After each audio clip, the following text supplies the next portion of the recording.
Hello, friends. So many of you know that when I've taught through this platform before, I've enjoyed bringing in flowers from the yard. And anyway, I'm in an Airbnb working on my book. Got some time away for writing, and so this is my setup. One screen that just covers a closet. So full transparency here. I'm on the road, and I hope our Wi-Fi holds up for us. I don't have the security of the Wi-Fi setup I have at home, but I'm so glad to pause from. Actually, I'm not writing right now. I'm in the editing stage, which a part of me finds a bit grueling, having never written a book of this magnitude before. But it feels important, and it takes a lot of focus, and I'm incredibly grateful actually to pause and practice in community and be here with you. So thanks for coming. Thanks for being here. Thanks for showing up to practice. With that, I would like to jump straight in. Hi, Charlie.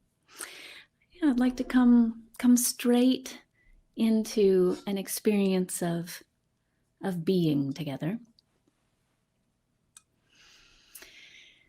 For the meditation today, I would like to invite you to focus on releasing any temptation to discipline the mind.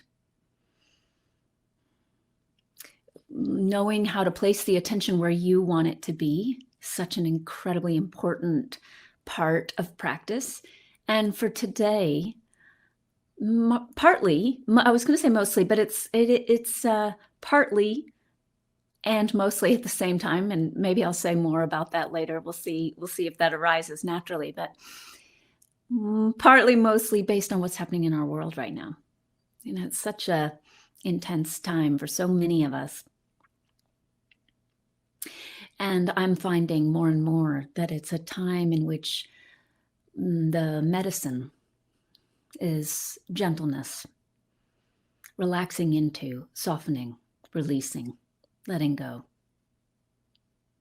For some time now, it hasn't been the time for strictness, harsh discipline. It's probably never a good time for harsh discipline. But I know in my own training, there was an important period of learning how to train the attention to be where I wanted it to be.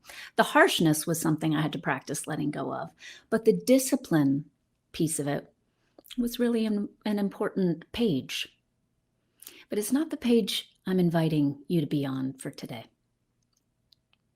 So close that book, set it aside. Come into the position that's most comfortable for you.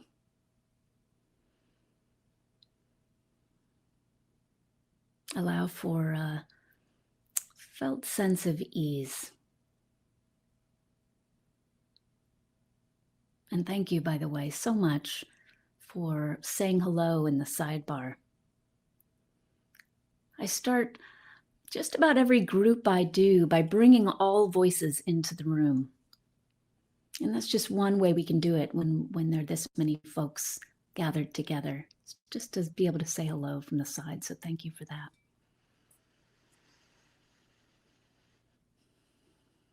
I'm going to start this meditation formally with a bell in 2 minutes. So give yourself the next 2 minutes to either write in on the side if you haven't yet, or listen to the body. You might want to stretch for a moment. For me, it feels great to twist the spine. We so often take our experience of being embodied for granted. Take a moment now. Hi, Brett. It's been a long time. And Sarah, I saw your name come through. Hello. Richard, hello. And Outer Banks. So allow yourself to listen to the body.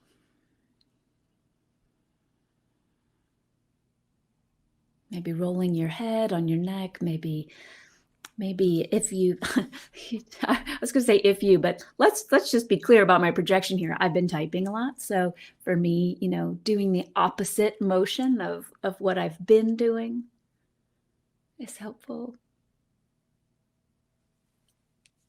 So giving yourself another minute to stretch, to open, to be in the body.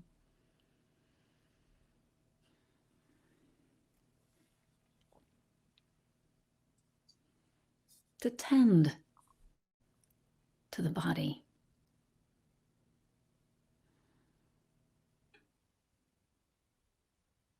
To care.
One of the reasons that I mentioned that I wanted to invite rest, ease in the body for this meditation is that I'd like to take you through a bit of a guided imagery within this meditation as we focus on our topic today, blamelessness, the practice of blamelessness.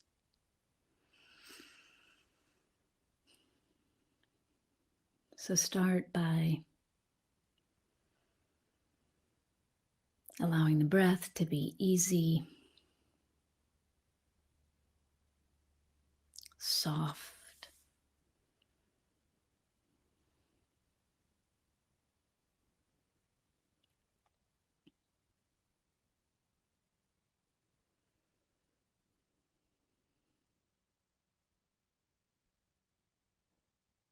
allow the breath to be exactly as it is in this moment.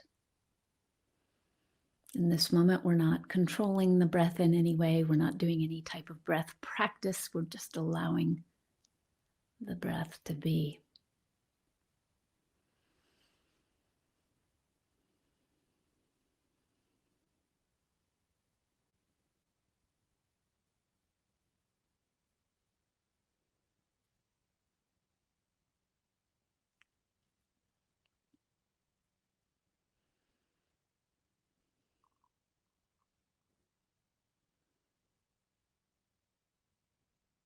Allow your body to be exactly as it is in this moment.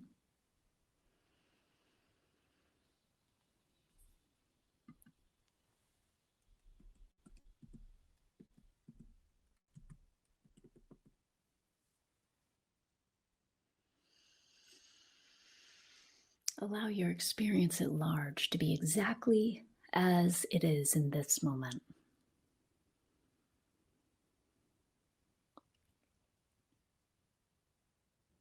There might be a lot of letting go you have to do in order to allow your experience to be exactly as it is in this moment. There might be very little letting go. Just notice.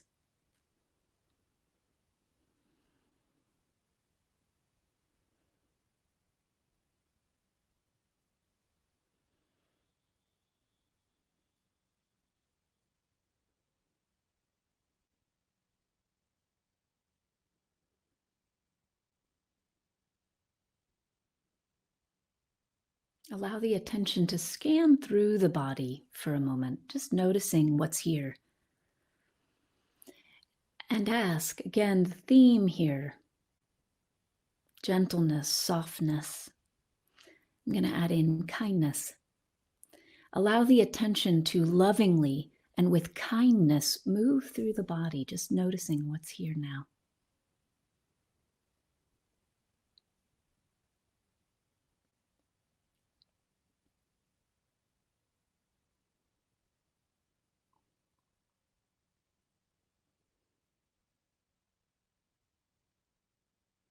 How friendly can you allow the attention to be as it hits a knot of constriction or tension or maybe even pain?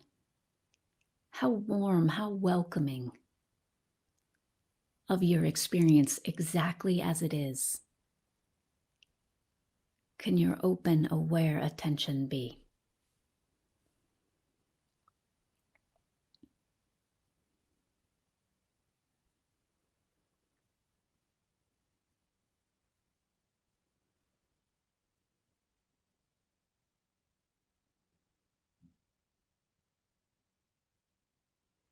As if with each thing your attention comes to, there was a sense of, I see you. I'm here.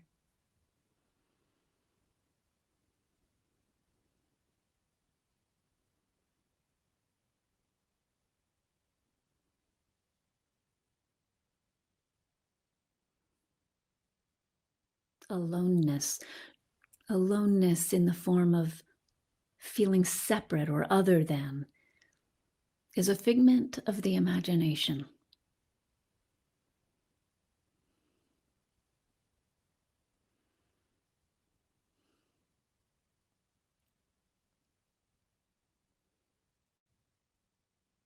Drop into presence.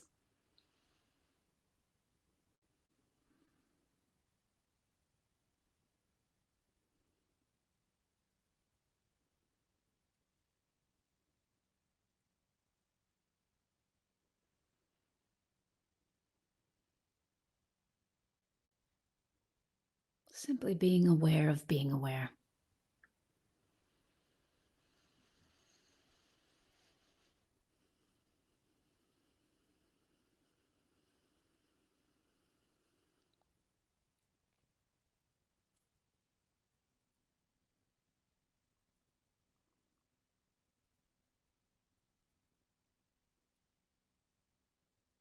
If you've been feeling alone recently or feeling separate or other than,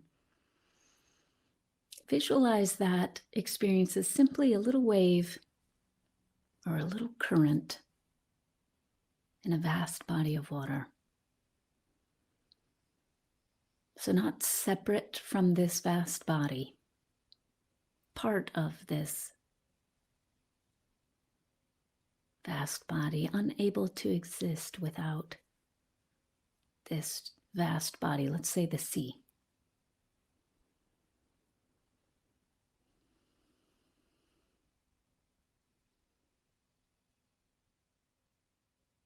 So if you've been feeling yourself to be this little current or ripple or wave, if you've been feeling yourself to be the wave, now know yourself to be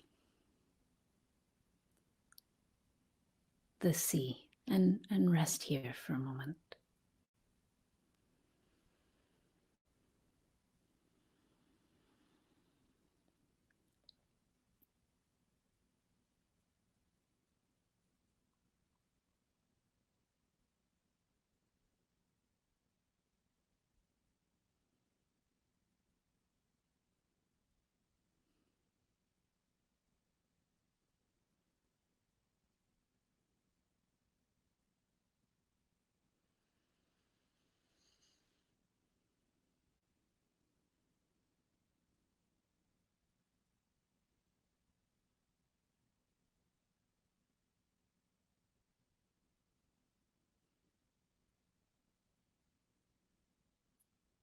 Now, in this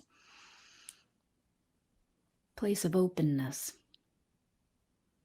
and I hesitate to call it a place because it's the kind of openness is not even as limited as something like a sea, which does have shores. This openness we're resting in is infinite. It's not really a place at all. But language fails us, so rest in this place of openness. And as I ask a few prompts, simply notice whatever arises in this open field, if you were.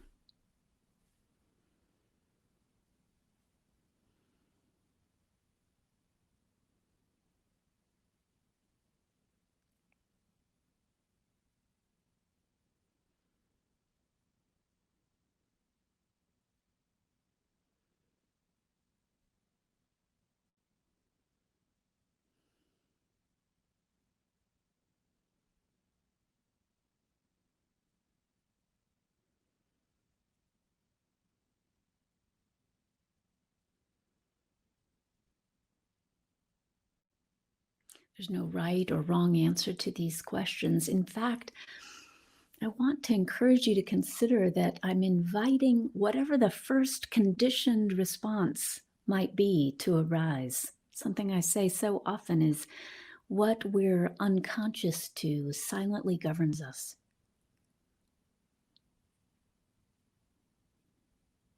We can't see it, we can't let it go.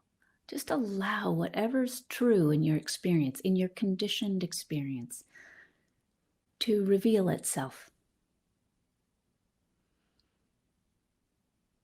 in this light of open, vast awareness.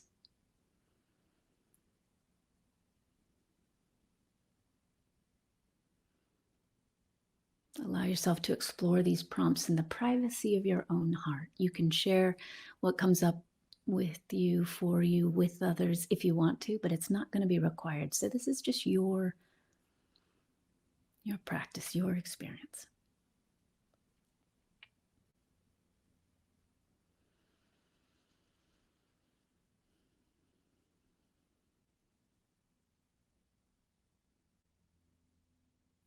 So what arises when I ask you to consider, is there anywhere in your life right now that you're stuck in blame?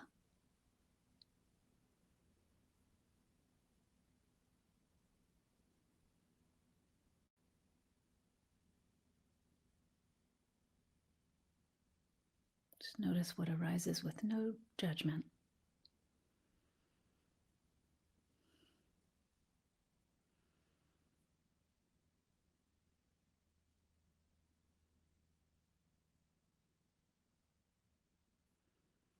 Welcoming whatever arises with no judgment. Is there anywhere that you're stuck in blame? That might mean you're blaming someone else, you're blaming something else, you're blaming the world.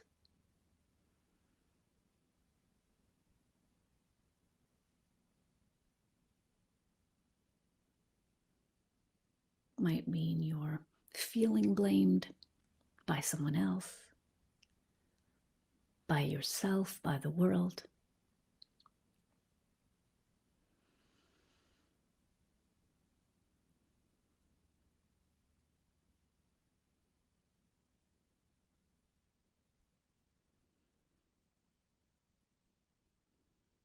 Where in your life is it, whatever the it is, someone else's fault?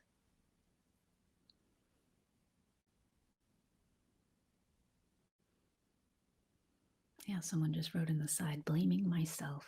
Where in your life right now is it your fault? You're just noticing, what is the result of this blame on your body? Let's start there. What do you notice? What happens in your body when you're stuck in blame? And if this isn't lighting up for you at all, no worries. Just turn down the volume on my voice. Allow yourself to enjoy meditation. We'll come back together at 40 minutes after the hour. But if this is rich for you, look to see, how does it affect your body to be caught in blame? What happens?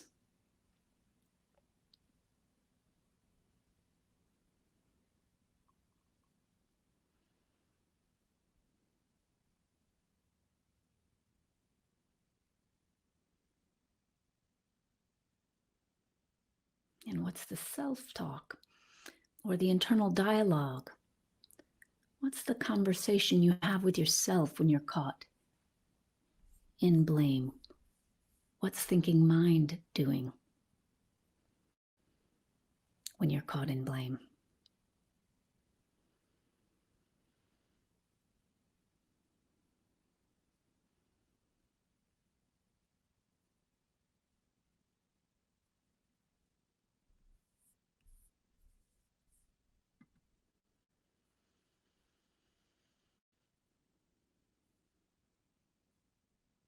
What are the effects in the mind of blame?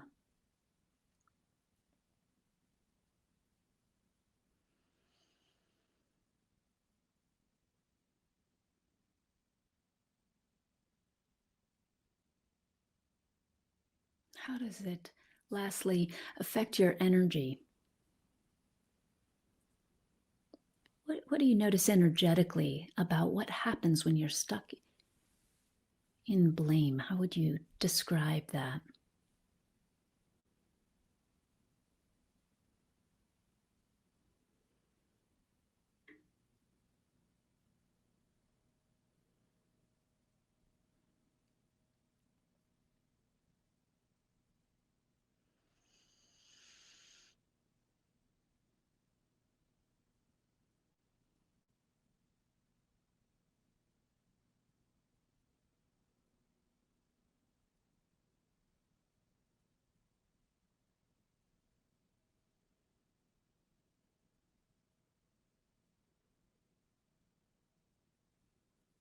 Before we leave this part of the guided imagery, just see, is there anything else to notice about the experience of being caught in this conditioned process around blame?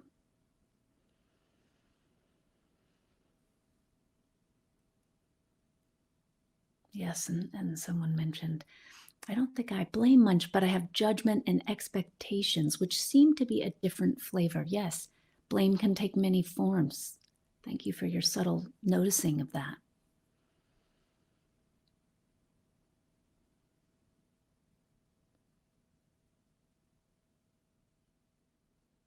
How quickly is that slide from judging something else that I don't like into blaming it for my experience of being unhappy, let's say.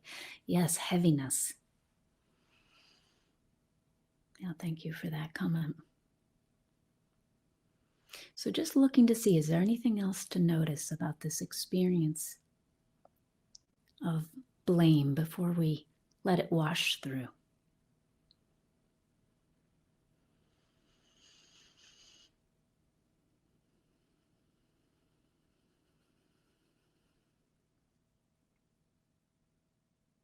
Does it feel clear that when we're in blame, we're suffering?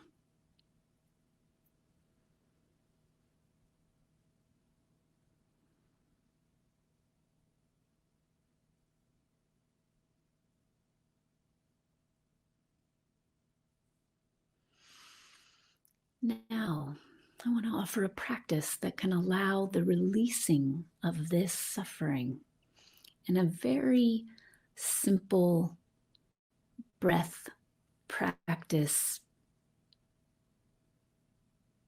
using breath as a way to free, move energy away. Bring all your attention to the heart. Visualize that the heart is out in front of the body, and as you inhale, draw the breath in through the front of the body. Bring it into the center of the heart. And as you exhale, release the breath out the backside of the body, behind the heart. Inhale, draw the breath in from behind the heart. Bring the breath into the center of the heart. And then as you exhale, exhale and release the breath out the front side of the heart. Next, you'll visualize that the breath is to the left side of the heart. Inhale, draw the breath in from the left side of the heart. Come into the center of your heart. Exhale, release the breath out the right side of the heart. Inhale, draw the breath in from the right side. Come into the center of your body. Exhale, release the breath out the left side of the heart. And then lastly, visualize that the breath is up above the crown of the head. Draw the breath in through the crown of the head. Come into the center of the heart. Exhale, release the breath out and down into the earth. Inhale, draw the breath in from the earth. Come into the center of the heart. Exhale the breath up and out the top of the head. This is the basic breath pattern, and I'm going to walk us through it again, and then soon I'm going to release us to do it in silence. So take note of this pattern as we move through it this time. Everyone has a different pace of breathing, so it can be a little clunky as I walk us through it because you might be breathing at a different pace. That's fine. Right now, just take in the pattern because then you can truly just go at the pace of your own breath. So visualize that the breath is in front of the heart. Inhale, draw the breath in from the front of the heart into the center of the heart. Exhale, release the breath out the back side of the heart. Inhale, draw the breath in from the back side of the heart. Come into the center of the heart and then release the breath out the front side of the heart.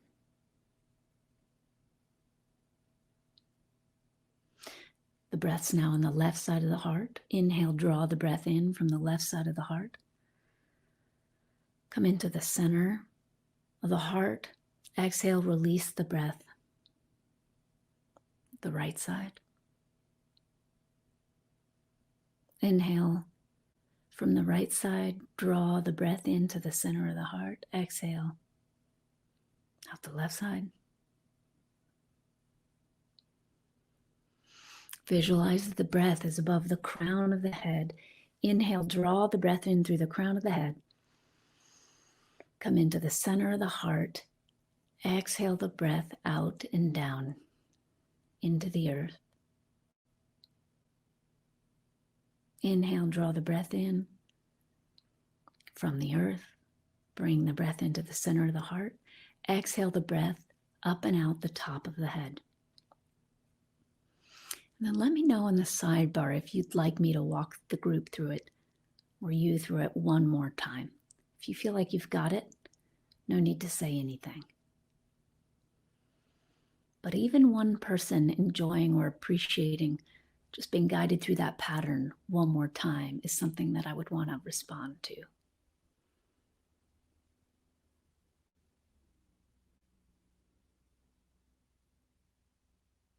Okay, lovely. No request for that. So now at your own pace in silence,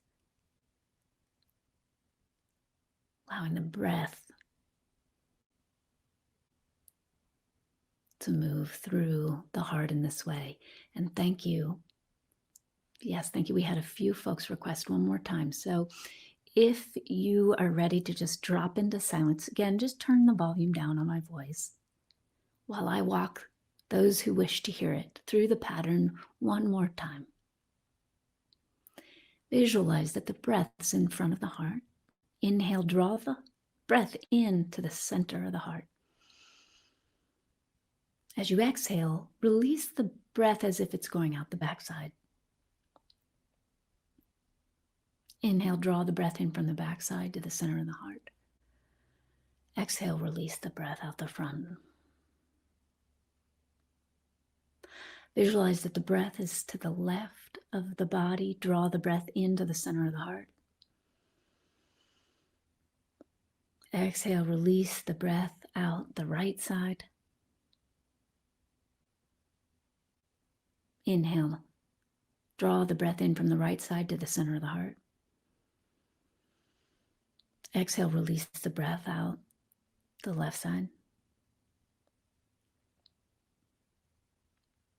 Inhale, visualize that the breath is above the crown of the head. Inhale and draw the breath in through the crown of the head. Come into the center of the heart, and then as you exhale, release the breath out and down into the earth. Then draw the breath, gather the breath from the earth, bring it into the center of your heart, and then exhale, release the breath up and out the top of the head.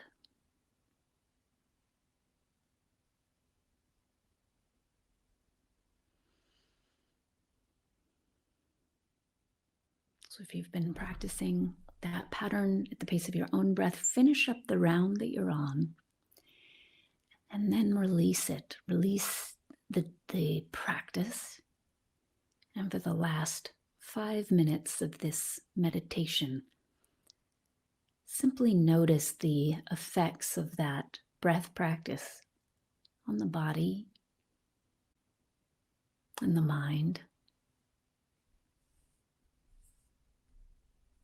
and the energetic system.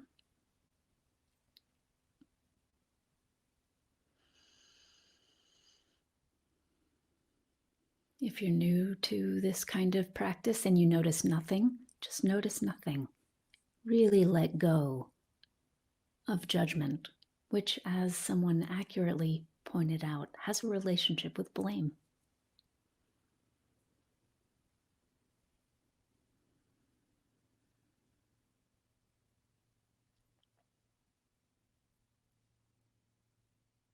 So for this last 5 minutes, just noticing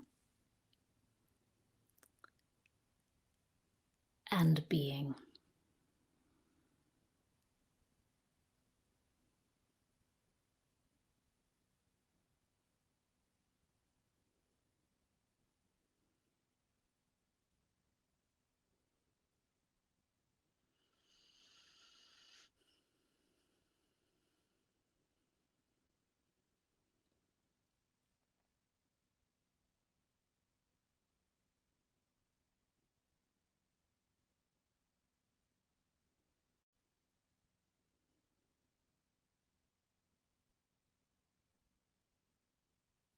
Simply resting in.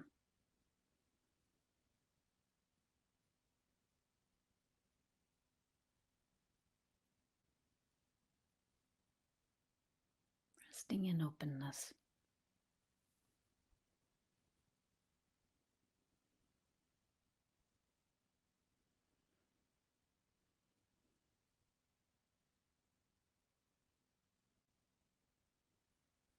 Releasing in being.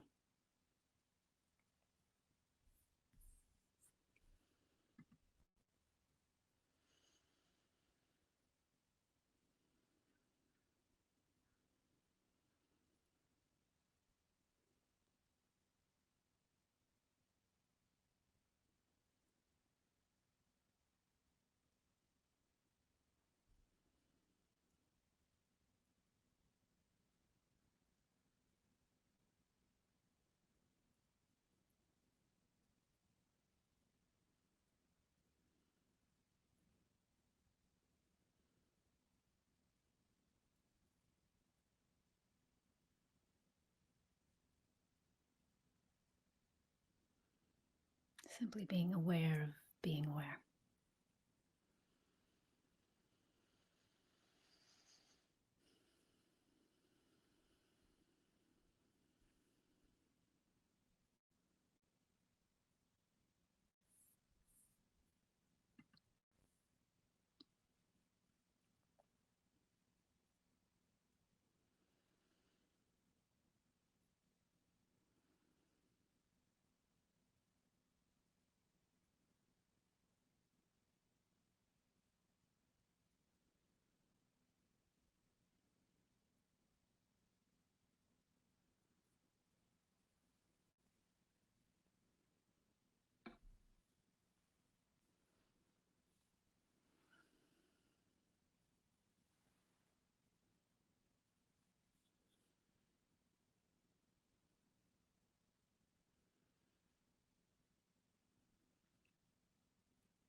In a moment, I'll be ringing the bell.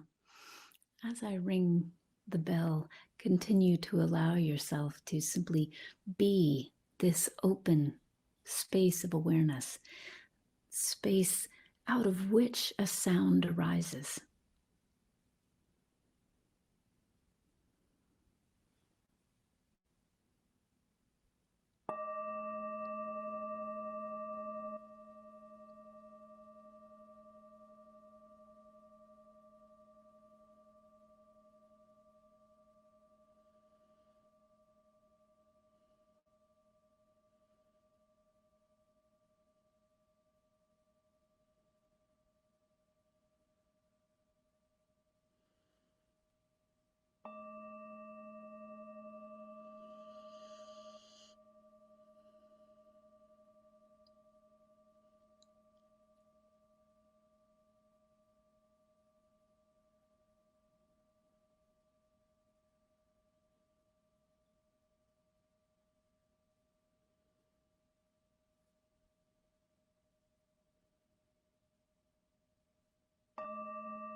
So as we transition into what's next, I invite you to see what's next as simply another part of the meditation. So we're still resting in this open space of contemplation. As we move into what's next, you may want to take a moment to make any notes that could be valuable to write down about what you saw with that, what came up for you with that. Not required, but I just want to invite that if that would be fruitful for you in your practice. And thank you for these questions about is this practice written down? I'm so delighted to report that I've got this practice in an expanded version in the book that I'm working on. So that book will be out in the fall of 2022. Through Sounds True. And the working title is The Heart of Who We Are, Realizing Freedom Together. So I'm quite delighted by it. I'm more than delighted by the process of writing this book. I'm delighted to share it, for that's the whole point. So look for it in the fall of 2022 through Sounds True, and the practice is there. So I wanted to say a little more about this topic of blame and accessing a space of blamelessness. By the way, if you enjoyed that simple version of a breath practice that I've done many times, and it can, that's the simplest form of it. But if you enjoyed that, when I teach it to teens, I do it with just the whole body. So in fact, that's an even simpler version, just visualizing that the breath is coming in through the whole front side of the body, releasing from the entire back side of the body. And it's the same pattern of front, back, left, right, up and down.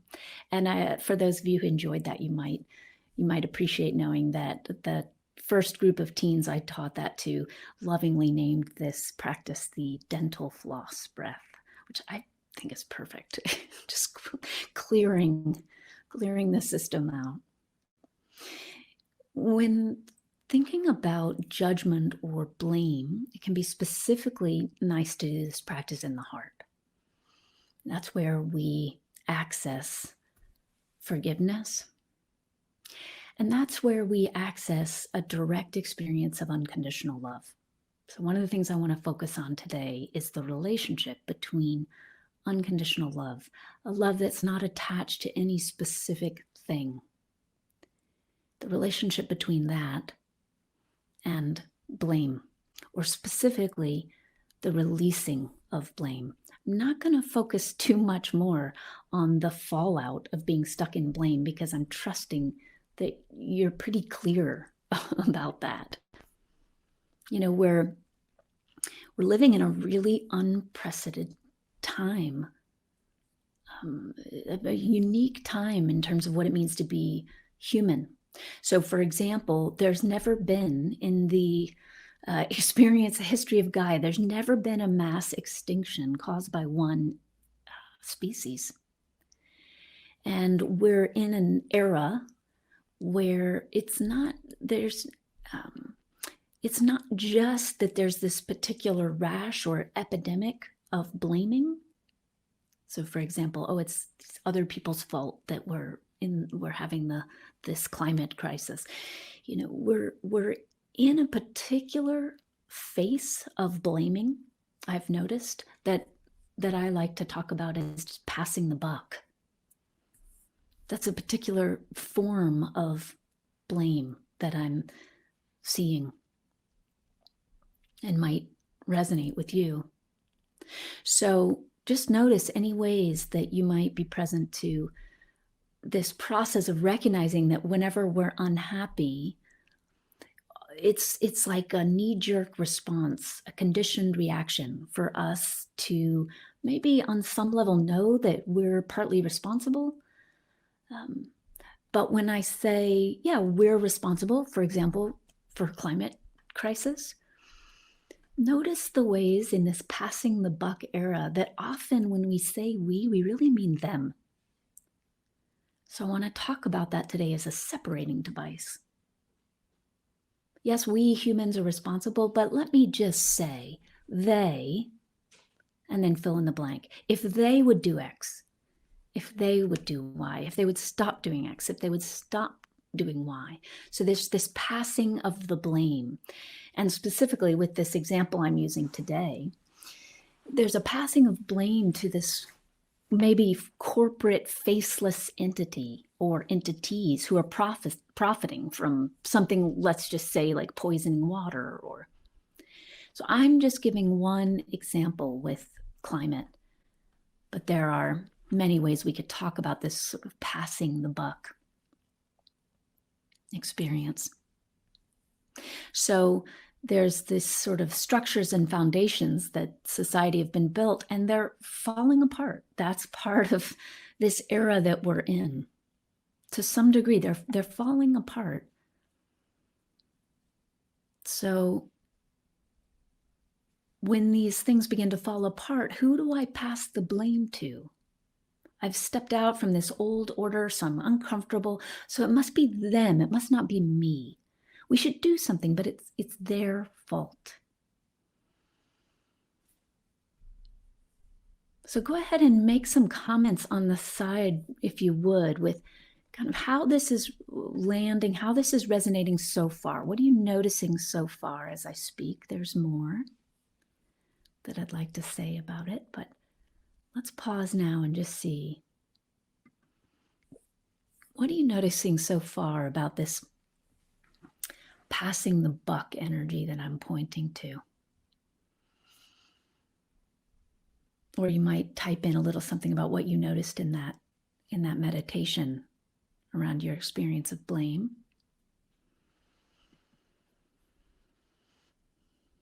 Again, what I'm suggesting is that this is a page in the story of human consciousness, human evolution.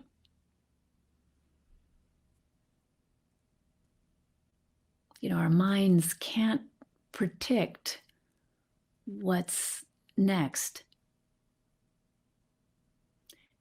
And what I want to suggest about this topic today is that there's a deep need, if we wish to realize freedom together, there's a deep need for us to choose the absolute, choose love, choose connection.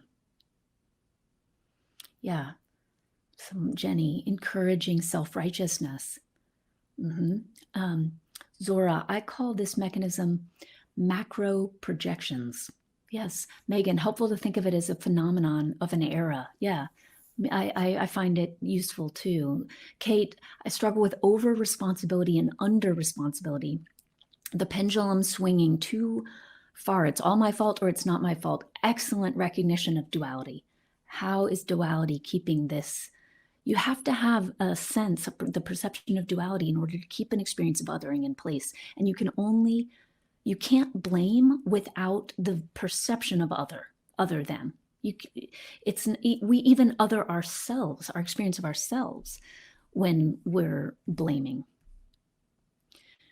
Discernment of cause and effect is required, and judgment is not. Yes, Jeff, pointing out the difference between discernment and judgment.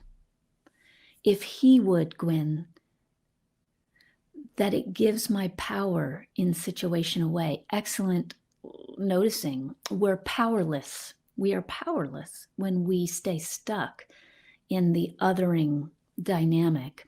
And the moment we say, if he would, we become victims in our own story. Sarah, I don't get that far larger society because I'm stuck in my own rusty body and self-blame.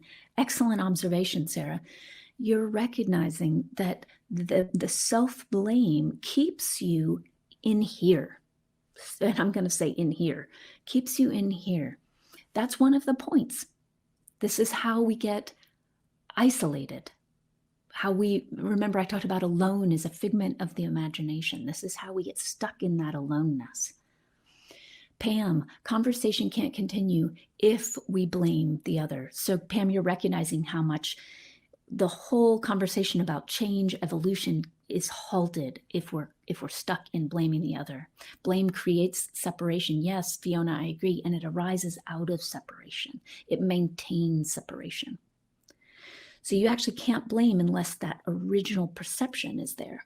So the reason unconditional love is so important, the reason focusing the attention on the absolute reality of experience, on true nature, you could say, is because that experience is prior to the perception of duality. Now that implies time, and this is actually where language fails us. So hang with the poetry of this, if you would. I recognize the tendency sometimes to blame others, even though I know it's not helpful, and I see it come from my sadness and fear of what's going to happen in that sense from my love for the earth. Thank you. So, Lean, I hope I'm saying your name right. That's a very important part of what I wanted to share today. And so I'm going to use that as an opportunity to move into it for a moment. I'd like you to next look at where in my life am I avoiding something that I don't want to be with. I'm referencing my heart because my sense is it could be feeling based, but you look to see what is true for you. Where am I avoiding being with something and using blame as a way to not have to be with it? For many of us, we're conditioned to avoid feeling something. So if I stay in blame, it's someone else's fault, then I don't have to be with my fear, my resistance, my anger, my frustration, my sadness, my despair, my hopelessness, my anxiety. I have a loved one in my life who recently was diagnosed with cancer. And I watched this person move into a tendency to want to say, that's the reason why. It's not that that's bad or wrong, but it's a conditioned pattern. It's a conditioned habit. And when we're doing that, we're often doing it because it's so much more comfortable and easy than saying, and here's the effect on me. Here's the feeling. Here's what's happening in me, because this is simply what is. That's another piece I want to bring into this. We often get caught in blame because we're unwilling to stay with, I don't know. Blame is a form of having a sense of control. Oh, it's their fault. If they weren't doing that thing, then I wouldn't be having this experience. So now I don't have to stay with my discomfort. I don't have to stay with my sadness. It's their fault.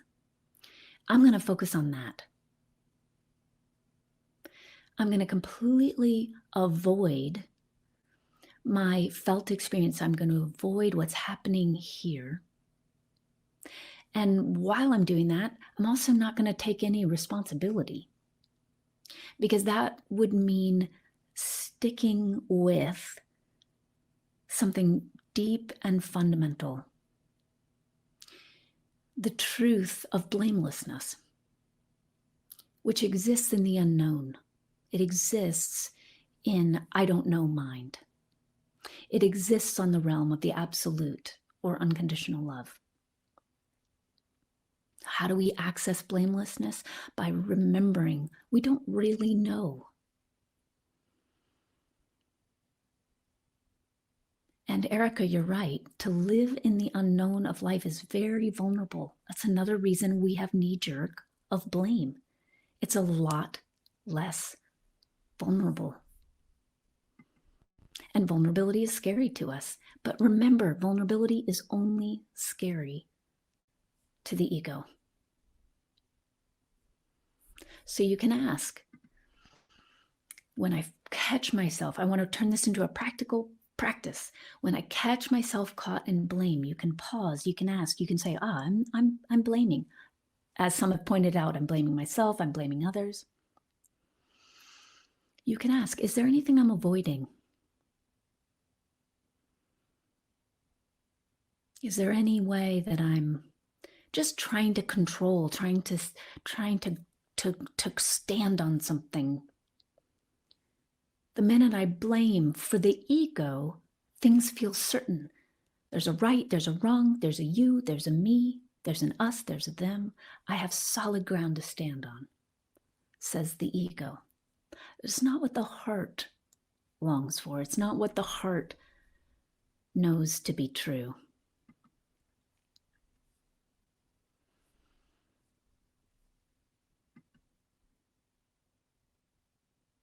So what I'd like to do now is invite anyone who would like to be in conversation to come on screen.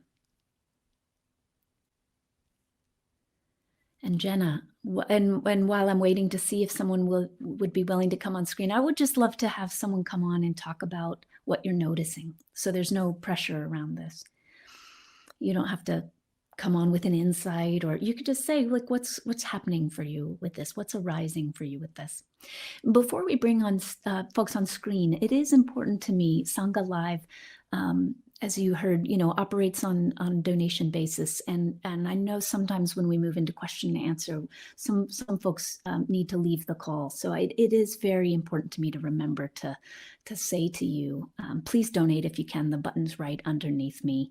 And as Caroline mentioned, we exist because of the generosity of you. So please do be sure to donate today. So I'd love to share with anyone who would like to come on screen. And Caroline has just mentioned that if anyone would like to come on screen, you just let her know here, and then we can have a conversation. It's my favorite way to be in exchange, because then I can really address what's so for you. But I very much appreciate the activity in the chat, because that's second best. I like the exchange because I get to hear, as I say something, your response. So it's just that much more relational. But while I'm waiting to see if anyone's willing to come on screen, I will respond to some things here in the chat, and then look at the questions as well below. So blame, self, or to others, harbors anger and hurt, but avoids accountability. Agree. If I'm busy directing my attention to, it's their fault, I'm off the hook to some degree. I don't have to be, again, I want to go back to the ways we avoid being with feeling. I don't have to be with that felt sense that I'm accountable for my life experience. It's a really difficult truth for us to reconcile at times, that we are 100% accountable for our life experience. Now, that doesn't mean that external things don't happen that are beyond our control. That's going on every day. But how we are in relationship with what is, we are accountable for. We can avoid that by staying stuck in a process of blame. Our suffering will be deepened, enhanced, and maintained in that process, though. So JD, you ask an interesting question. How did blame become such a mindless, knee-jerk response? This is where, JD, I would ask to know a little bit more about your experience if you were on screen. So I want to invite you to come on and chat with me about this, if you're open to it. Because I don't think there's a one answer to this. We each have survival strategies, conditioned survival strategies that we employ in order to, the ego employs in order to attempt to survive our lives. So we each have different knee-jerk conditioned behaviors, usually in the name of trying to survive our lives, but skimming past the real unmet needs. For example, I referred in this meditation to the unmet need of being seen. I started the meditation today with allowing the attention to hold this flavor of I see you. because so many of us have this unmet need. So we're trying to get that need met in other ways.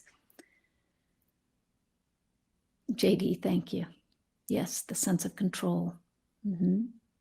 Yeah.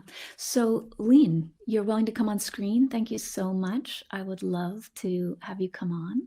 And I'll just leave all the technical stuff to Caroline, meaning I'm going to drop down into the questions now instead of reading all the chat, because I think some of that's just about coming onto screen.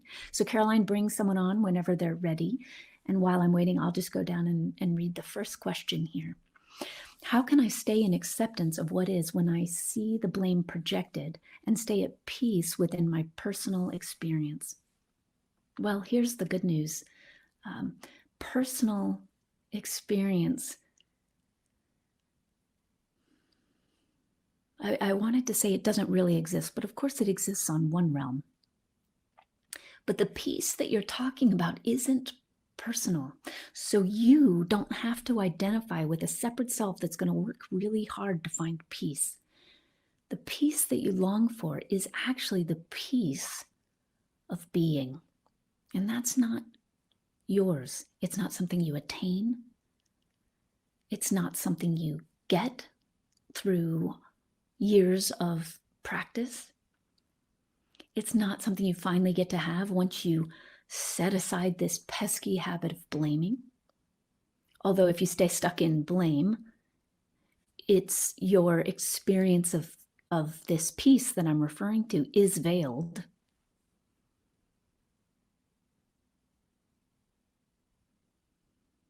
So when you see yourself identify with this process around blame,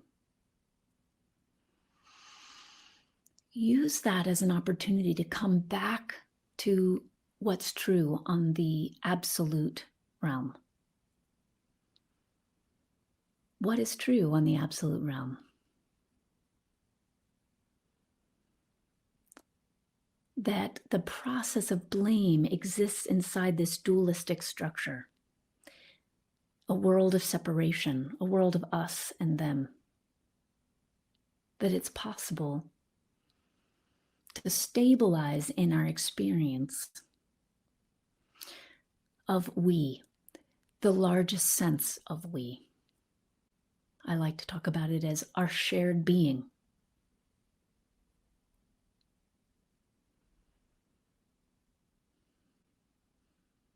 Caroline, I'd love to see whether it's working to bring, again, I want to invite you to just cut me off if someone's ready to come on. And I'm trusting that in the moment we're having a little trouble bringing some folks on. So I'll keep going through the questions, but okay, there might be some tech issues. Okay, difficult to connect. All right, trying another way. Thanks, friends. Yeah, I appreciate you hearing that. I do. I do appreciate the interaction. Okay, so it looks like you're going to give it a shot, Spencer. Great. Be good to see you again.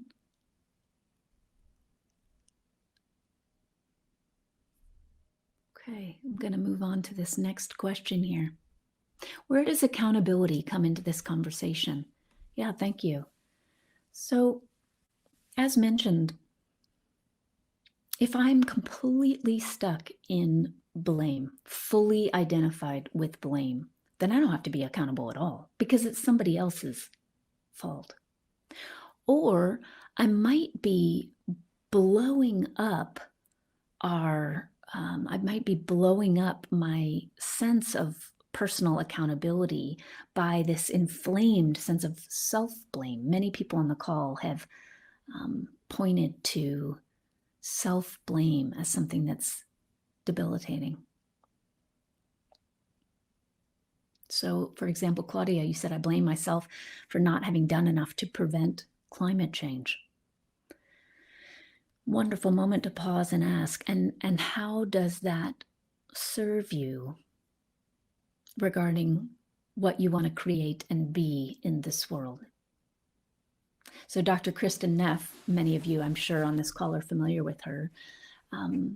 Dr. Kristen Neff did a study about self-hatred and noticed that one of the biggest reasons people resist practicing self-compassion is they're afraid they'll lose their sense of motivation. So we have this deep conditioned belief that I need to blame myself for not having done enough about climate change. Because if I don't blame myself, what would I do? And then, Pam, you added on, labels given to each other can also be quite debilitating. Totally agree with that.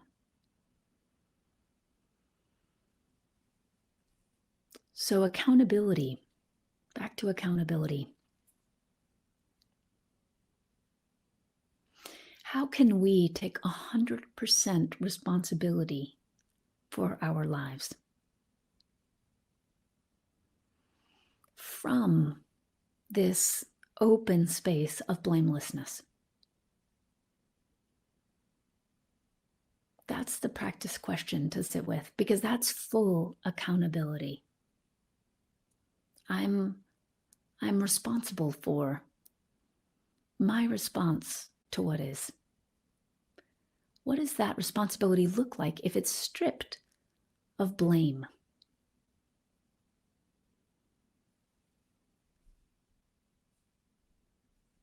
Oh, I just saw a note that said, did Caverly lose connection? Could you let me know whether I'm still here for you all? Anybody could just give me a little feedback. It says, did Caverly lose connection? But I'm still connected on my end. Okay, so I still see comments coming on the side. Okay, I'm still here. Great, Caroline. So Sangha Live, Caroline said, Spencer, do you have a different browser? Could you try a different browser? And now we've got a comment here. I'm fascinated at the generosity of thinking about areas in life where we may be blaming, like climate change, but I'm still stuck at trying not to blame my partner for doing the dishes. Thank you so much for writing that in. This might be the most fruitful way to begin this practice of seeing blame, as we did in the meditation, seeing it. What are the effects on my body, mind, energetic system of being stuck in blame? Cut to the chase, we're suffering if we're stuck in blame. So what we might want to explore that with something big and external, or we might want to look at how I keep blaming this family member. And now I'm caught trying not to blame this family member. So now what you're describing is, now I'm blaming myself for blaming the family member. That's just more blame. Allow yourself to see the mechanism of blame as a conditioned process that's not you. That's where we'll experience the most freedom, is in recognizing I am not the conditioned process of blame. In the same way that you are not your thoughts, you are not your emotions, you are not your trauma, you are not the activity of the conditioned mind, you are not the process of blame.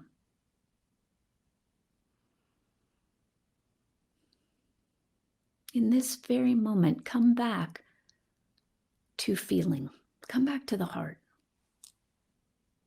Even as we talk about blame, just notice whether now all of your attention's on thinking about blame, for example. Come back in this very moment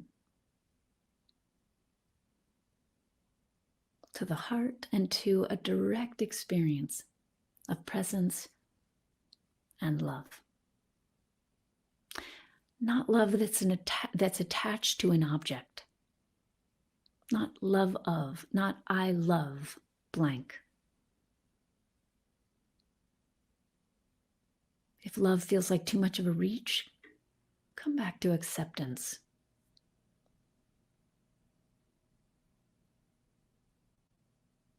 Acceptance is simply a byproduct of awareness.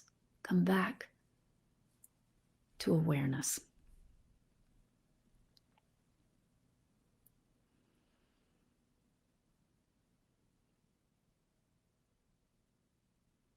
What does the open heart know of blame?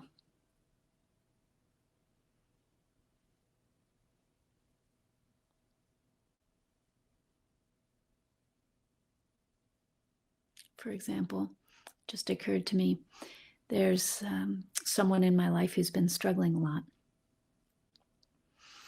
And his coping mechanism in the face of struggling is to shut everyone and everything out, to keep everyone and everything at bay. To do that, I would project from a place of, and I'll stay safe by doing that. So cutting out people in his life, shutting down. I see great fallout based on that conditioned choice. There's fallout based on the conditioned choice. That conditioned choice has ripple effects. It would be tempting for anyone in relationship with this person to then want to blame this person. Look at the fallout of this conditioned activity. But when we're releasing blame, the heart is flooded with compassion. What kind of suffering would you have to be in to try to wall off the world in a futile attempt to find safety?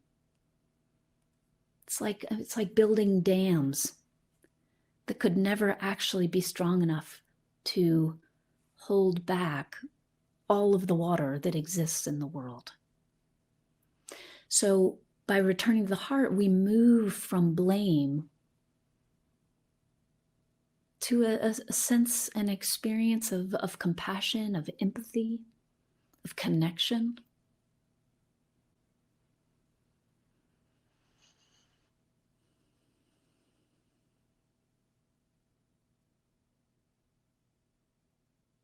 From a place of empathy and connection, we can ask, what's here for me to do now? If we feel called to action, right? So it could be action in relationship to climate change, could be action in relationship to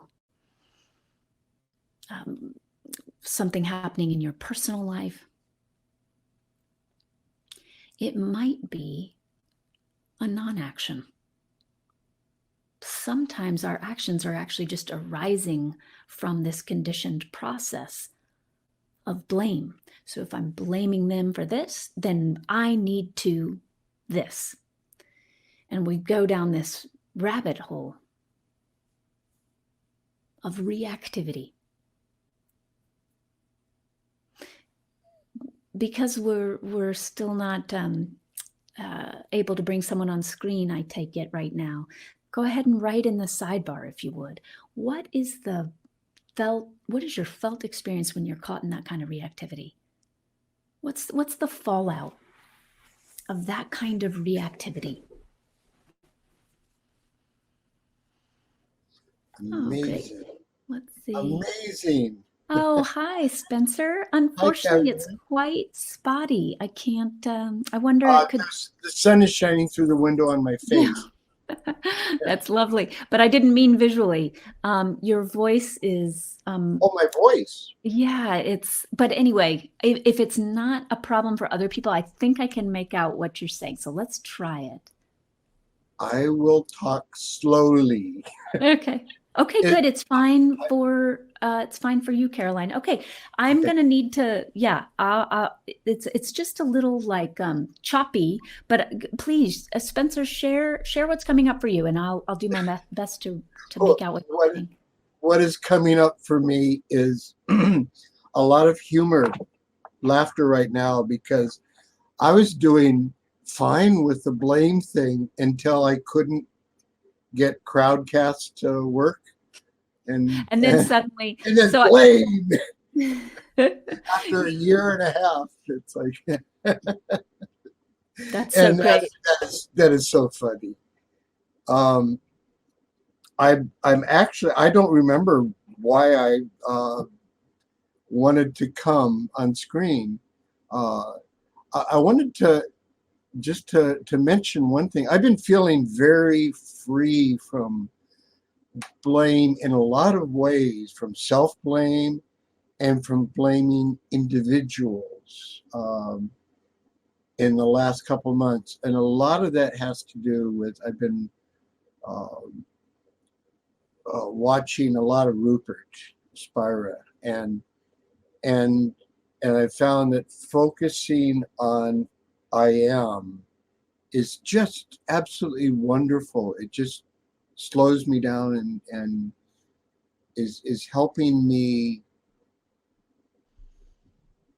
live from the present more. And I'm not even sure if I'm saying as well as Yes. I can. Yeah. You know, Spencer, if I can do a little reflecting, I think what you're saying is important. You have been able to rest in the blameless more fully when you focus the attention on the absolute, when you focus Very, on yes. who I am authentically. I love Spencer. We got a comment from Deborah on the side. No tech blame. We can't. No tech blame. I can't. I love that. I do too.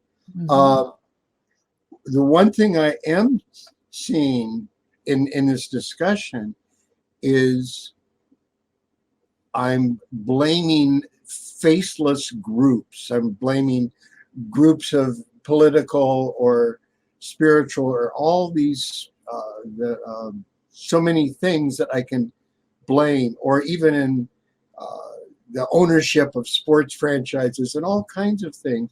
I'm finding that there's a real focus on that, and this meeting is a real um, it's a good check on myself to see that there's an area that I really, really can work on. Yeah. Um, Yeah. yeah, Spencer, I'd be Spencer, interested I'd to be hear what interested. other people's experience on the call is, but I think often we feel it's easier to fall into blame if we're not actually, if it's a faceless, if a faceless blame, you know? Yeah, Hmm. Hmm. and it just I'm just avoiding all of my own my responsibility to really look deeper.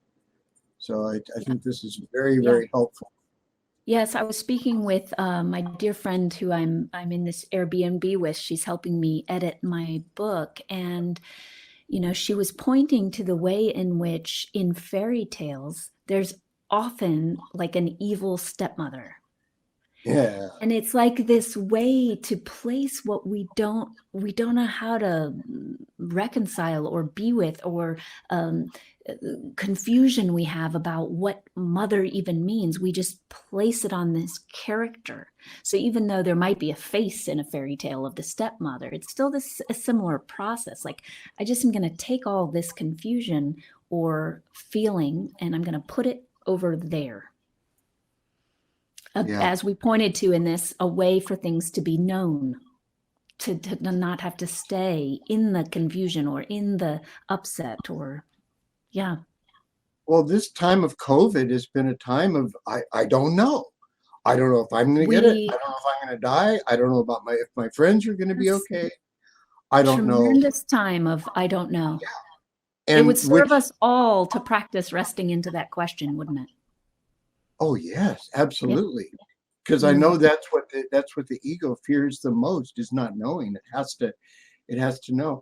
And I think this is why the conspiracy theories are running rampant now. Hmm. And some of them that I saw back in the 80s are resurrecting. And Yeah. but it's a way. I know these people are doing this, and we don't really know what's going on. I We don't. really don't. We really don't. And it's powerful when we can see that and name that. Spencer, thank you so much for bringing that in. Oh, It's thank really you. rich, and I see that Lean's going to come on, and I appreciate you just sharing and saying hello today. It's good to see you again. It's been a It's long good to time. see you, Beverly. Thank you. Thank you so much. So yes, I just want to reflect this last insight of Spencer's. You know, this time of COVID is a time in which the entire universe is inviting us to step more fully into, I don't know, mind. Our conditioned reaction is to do whatever we can not to relax into that open awareness. But yes, here we've got Sarah saying blame for me is trying to stop the suffering, and I rationalize how I can avoid it in future circumstances. I ask why, how I got there. Wanting to prevent future suffering seems like a natural thing to do. Hi, Hi.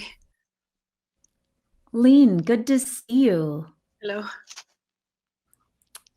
Hi, thanks so much. Where are you calling in from? I'm in Brussels in Belgium. Oh, lovely. Well, thank you so much for coming on screen. Well, thank you for having me. Yeah. Um, What are yeah, you I'm now a little noticing? bit. Well, now I'm a little bit. I was confused trying to change browsers, and so I'm a little bit in a more practical thing now. But now it just spoke to me very much the theme of blame. I've been, especially lately, I've been noticing quite a lot of blame in myself, and I also noticed what you just talked about with Spencer, that at the same time, like with COVID, for example, I feel like there I can accept the unknown, or like not knowing what it's really about and just letting it be.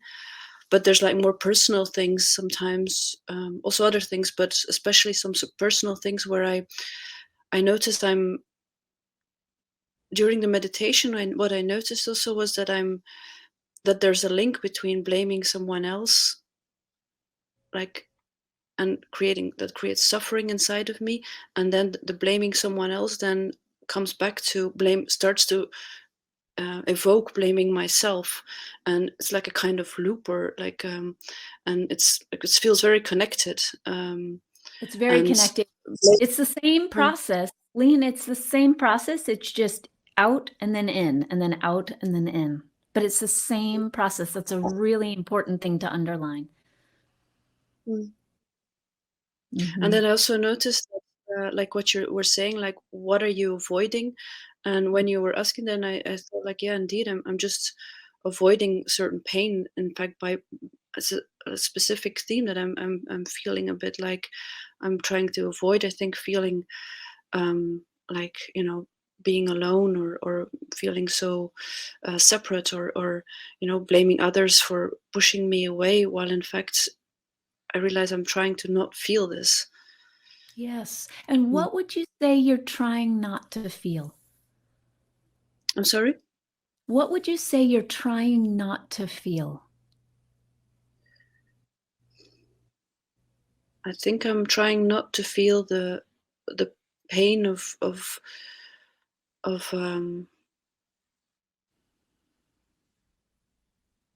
I think it's the pain of the pain that I felt as a child, of when I felt so alone and so not welcome, or which is evoked in things in the now, but which in fact have nothing to do with this, I think. Yes, and it's striking, isn't it? Because what you're saying is we are conditioned to be willing to suffer and to choose suffering over feeling pain. And this is really important because your point is good. It's a pain that's not even here and now. Mm. So pain, it comes and it goes. If we actually allowed ourselves to simply feel it, it would do what pain does, which Mhm. is come and go. Or we'd realize even, Mhm. actually, it's not even current pain. It's just the residue. It's the ripple effect of something from my childhood, which has nothing to do with now. And I can Mhm. see through that. So all of this suffering, we choose over being with that. So Fiona just chimed in, I'm trying not to feel rejection. But meanwhile, we're rejecting ourselves, our true selves. We're Mhm. rejecting true nature. Mm.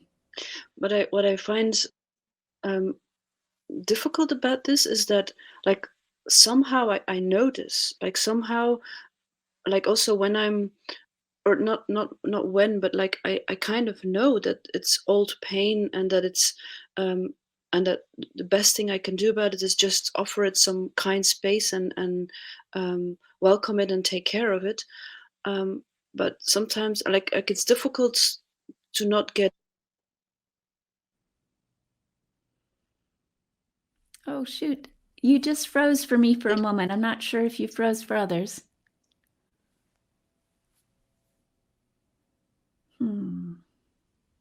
Or,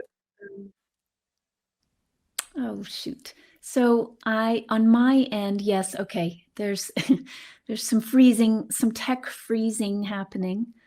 Oh, well, I will say if that doesn't shift, okay, it says she's back now, but I'm yeah, not. can you hear me? Okay, now I can hear you. Yes. Shoot. Okay, friends, No? you might be Oh. able to hear, but I can't. Yeah, frozen. Thank you, Pam, for chiming in. Okay, it's not just my computer. Well, simply because of what time it is, it's important to me to at least put some links into the chat. If we can I can answer some more questions, but before we close out today, it is really important to me to get to tell you about a few things. First, I'm really happy to report that for those of you who are not familiar with this children's book, it was such a joy to write a kid's book about mindfulness. And it goes way beyond standard view of mindfulness. It goes into, deep questions about who we truly are. It names the way in which you can be with whatever is, and trying to find some of the pretty pictures parts, but I love how this book was designed. I was not the designer for it. Anyway, I'm offering a special on my website where I'm signing books for folks who want to send a kid's book to a loved one. It's for ages 9 through 109. So the top link is to take you to getting a book if you would like for me to sign one for a loved one or for you. And then I just wanted to plant that seed again. I already talked about it, but I'm so excited about this book that's coming out through Sounds True. And then a few event things I wanted you to know about. One is I have a Tuesday morning group. It's at 9:00 in the morning, Portland time, so Pacific Standard Time. And I wanted to make sure that you knew that group is open to all and offered on a donation basis. And many people that I've met through Sangha Live tend to join. And lastly, I have a few spots left on this winter retreat in California. I'm teaching with Jelani Matt, a wonderful Dharma teacher and a dear friend. And we will be in right outside Oakland in a retreat center there called San Damiano. And we have a few spaces left. So if you want to check that out, please do. So again, there have been a few more things added, but you can scroll up and see those links that I posted. And thanks. Check out Sangha Live's links as well. I'm on Instagram. They're on Instagram. And as you heard, I just love this community, and this has been such a rich discussion. And yeah, thank you, Liam. I hope I'm saying your name right, but thank you so much for your share. I really appreciate what did come through before we had the tech problem. Yeah. And thank you, JD, for naming that insight. I've found that instead of blaming others or labeling them as their faults, I could try to be curious about their pain. It's a really beautiful act of service and compassion. Friends, thank you so much. I'd love to see you again. I'd love to practice with you again. Thank you so much, Sangha Live, for your support, and particularly Caroline. It's just always a joy to see you, and I appreciate your service. So, friends, thank you. Many, many blessings to you. Many blessings during this time. my love goes out to you all, and any benefit that comes from today. I hope it will ripple, and I invite you in any way that works for you to allow the truth of your true nature to ripple in your life, to rest the attention in the heart, and to allow yourself to allow acts of being to ripple in the world from the heart. Thank you. Until soon.